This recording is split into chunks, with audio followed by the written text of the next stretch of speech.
मी चांबईचे कास्तकार संतोष भाऊराव रोकडे. माझ्या शेतामध्ये सोयाबीन लावलेलं आहे. एक तर पहिले होमनी अळीनं चांगलाच आम्हाला म्हणजे हे दिलेलं आहे. भरपूर सोयाबीन पहिले खराब झालं, कसे तरी त्याच्यातून सावरलं. त्याच्यानंतर आता फवारे वगैरे हे ते चालू आहे शेतीचे. आणखी रात्री पूर्ण शेतामध्ये डुकरं आले, डुकरानं पूर्ण धिंगाणा घातलेला आहे.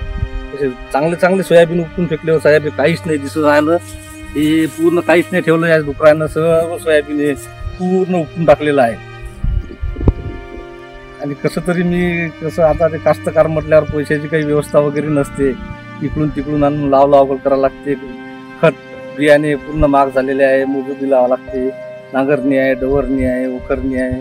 शेतीला खूप खर्च करावं लागते. आणि एवढं करूनही बी शेतकऱ्याच्या हाती काही ना काहीतरी आलं पाहिजे ना, काही ना काहीतरी खर्च वगैरे निघाला पाहिजे ना. काहीच नाही. असं जर जे केलं या डुकरानं, यानं वन विभागावाल्यानं थोडंसं या डुकराकडे तर काहीतरी लक्ष द्यायला पाहिजे.